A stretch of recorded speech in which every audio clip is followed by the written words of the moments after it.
Hello there, everybody, and welcome back to the Cat Lady. Susan is here with Joe, her next door neighbor, after she got caught snooping around in his apartment. This is obviously a bit of one of those alternate type of sequences. This is totally out of the norm from what we've seen in this chapter so far. And Joe seems like a completely different person as well from when we first ran into him. So let's start by talking to Joe.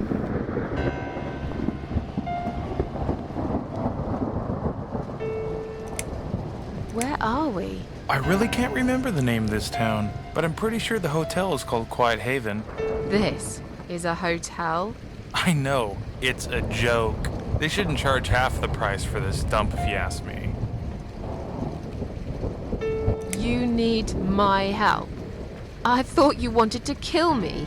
Why would I want to kill you? You must be mistaken. Who do you think I am? Well, depending on the option that you pick, he will give you a different answer. A self-obsessed, schizophrenic wife killer. What? You thought I... No. No! No! I never hurt my wife. All this time I've been trying to save her. Well, fine.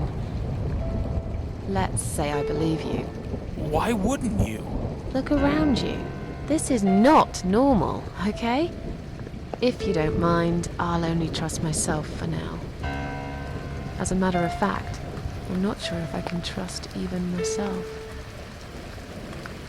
This is all just a dream, right? It's funny that you would say that. I've already heard that somewhere today.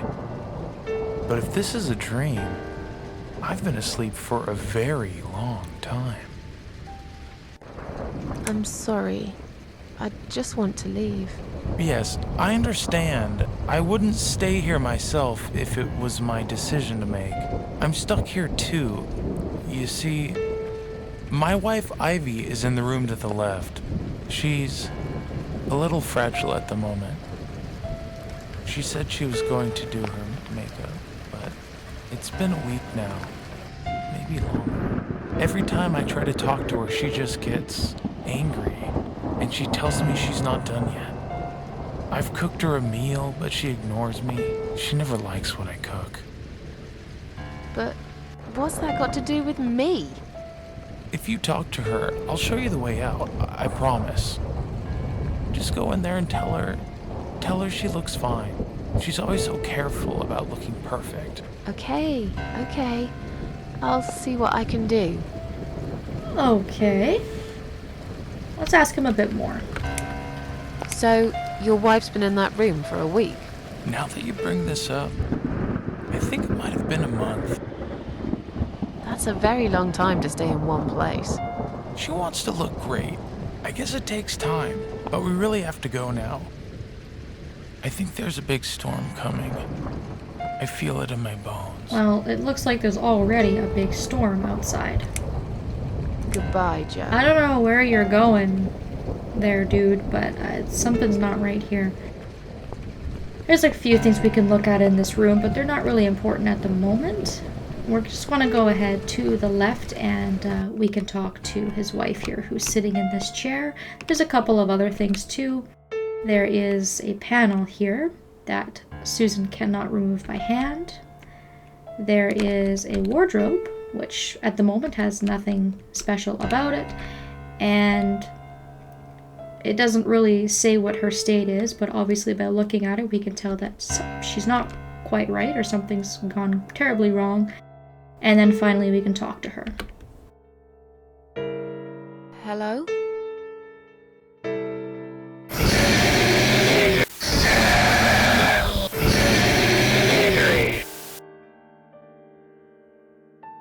Misery. Is that what you said? So that word is going to be a clue for what we have to do next. If you go back to the room where Joe is, and you have a look at this bookcase, isn't Misery a title of Stephen King's book? Perhaps I should look for it. It looks like there's just about every book he's ever written here. It's funny because I've never actually read any of his books, but I've seen plenty of the movies that are based off of his books.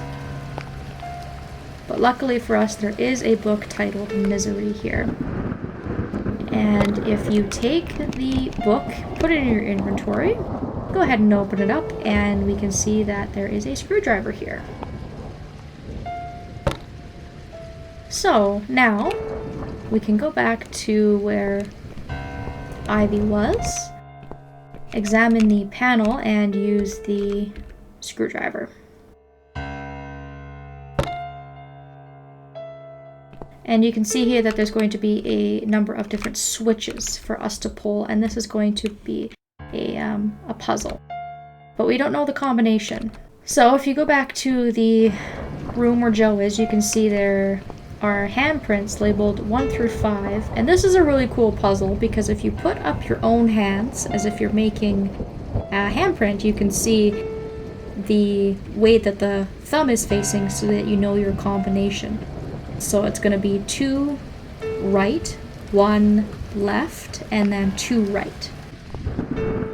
I thought that was kind of a really neat puzzle, kind of interactive, because I like to see things visually, so first time I played this, I actually had to put my hands up to say, oh, well, if the thumb is facing this way when you go to make a handprint. So pulling the switches is going to move the mirrors.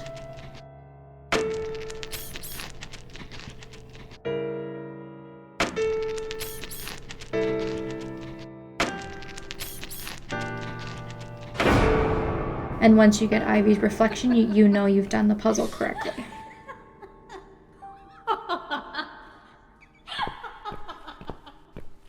No.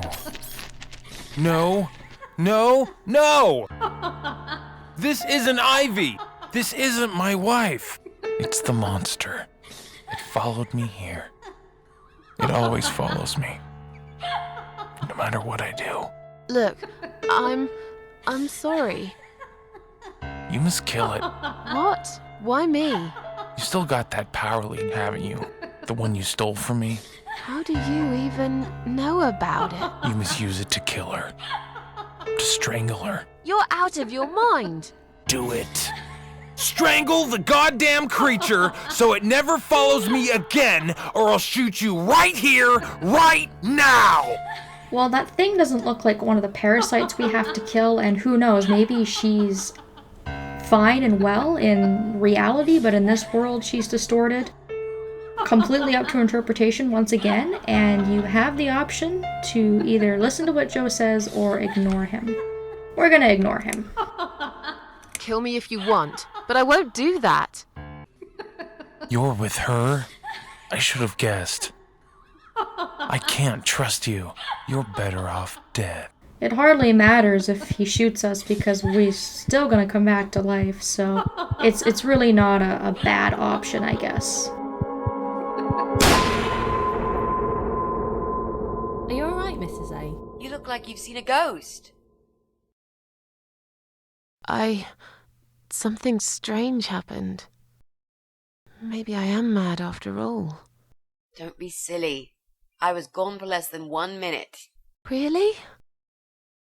Somehow it felt longer than that. Time drags when you've got nothing to do, I guess. I see you found the laptop cable.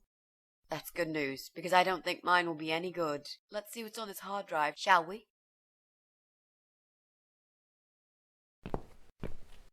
Well, that was a waste of time. Never mind. At least now we're sure it's not him. Let's just go.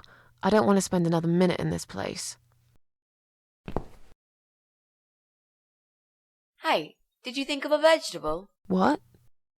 I'd asked you to think of a vegetable while I was gone. So, did you? Yeah, sure. Great. Now don't tell me, was it carrot? I wasn't thinking about vegetables at all, Mitzi, but let's just pat her on the back and say, yeah, Mitzi, I was thinking of carrots. Yes. A carrot. That's amazing. How did you know? That's the secret. I can't tell you that, Mrs. A, or else it wouldn't be a magic trick anymore. Yay, it works every time. Okay, don't get too big-headed now. Sure, but I am the greatest. Mitzi's adorable. Look, I only said it was carrot to be nice. In fact, I thought about celery. I wasn't going to say, but you leave me no choice.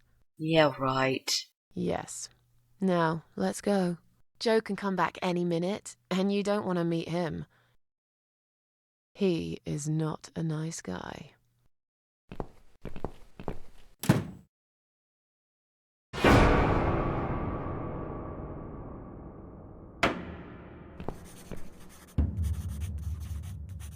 Alright, so I also think that that cutscene changes a little bit if you decide to strangle the monster. I think Susan and Missy have a bit of a different conversation about what happened when she was gone, but I don't know that I've ever seen that. I think I usually generally refuse.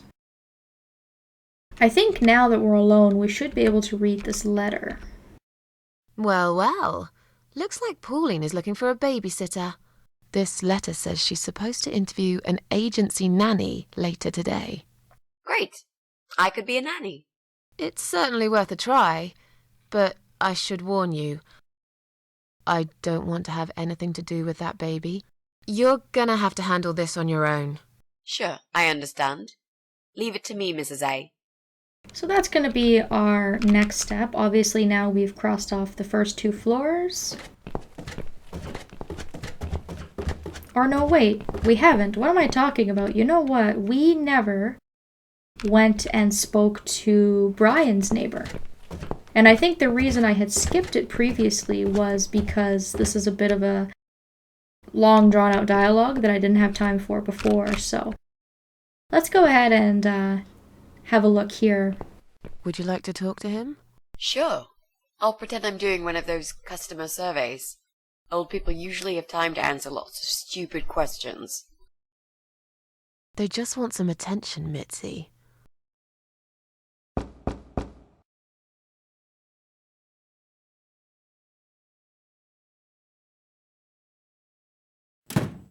Hello there, sir.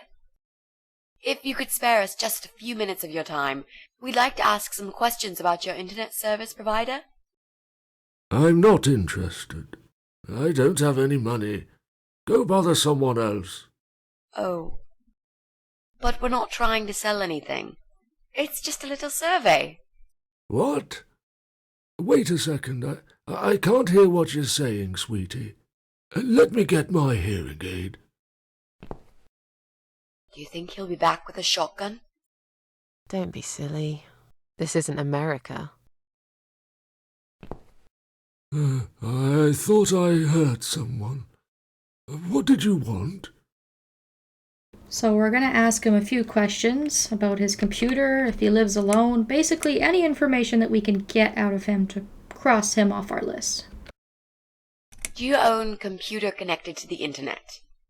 Say again? Right. Okay. Do you... I can't hear you very well, dear.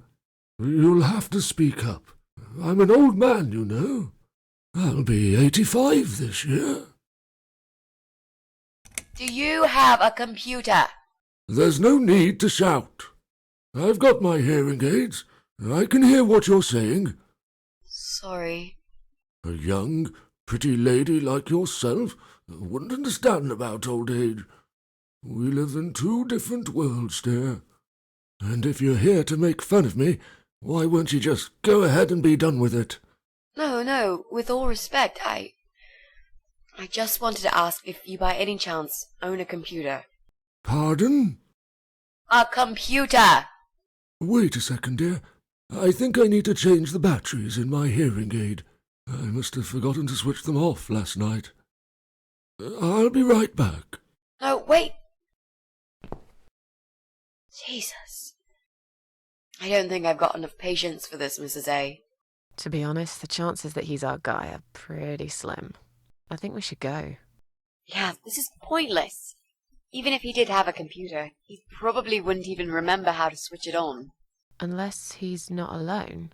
You should ask him about that before we go. Can I help you? No, thanks, we're fine. Have you found some batteries? What? I don't want to buy anything. I told you before, I'm not interested. I don't have any money. Go bother someone else. Alright, so we kind of go around in circles, but that's a good thing because he kind of forgets who we are, so we can continue on with our questioning. Do you live alone? When you're an old man like me, you end up watching all your friends and family die. I'll be 85 this year, but I can still cook my dinner, and I make my bed every morning, all by myself. So, you do live alone then? Look, young lady, I don't need any help. I've told them already. I can manage just fine. I can still cook my dinner, and I make my bed every morning, all by myself. And not that it's any of your business, but when I die, I'll die in my own home, in my own bed. I'm honestly not trying to take that away from you. We're just here to ask about... I will not have anyone washing me, or dressing me, or feeding me. I can manage. I've done it all my life, and it'll stay this way. I can still cook my bed, and I make my dinner every morning, all by myself. Okay, I think we'll be going now. Sorry to have bothered you, sir. We'll go now. I'll see you later, ladies. This conversation's dragged on long enough, I think. Next time I'll do the talking, yeah? He's tough. Wouldn't answer a single question. But he can't possibly be an internet whiz. Yep, he's just a lonely old man. Let's cross him off the list. Maybe he's actually like the biggest troll ever and was just fucking with us. But in any case, they're not convinced that that guy is the culprit. It doesn't seem like he lives with anybody, and so we now only have 3 apartments left. We still have to deal with Brian. We have to figure out a way to get into his apartment without actually interfering with him directly. We learned that Pauline is looking for a babysitter. She lives in flat 8. And then we also have her neighbor in flat 7 to check out. So we will be going through the rest of what we need to do in the next episode. Thank you all so very much for watching, and I hope that I will see you next time.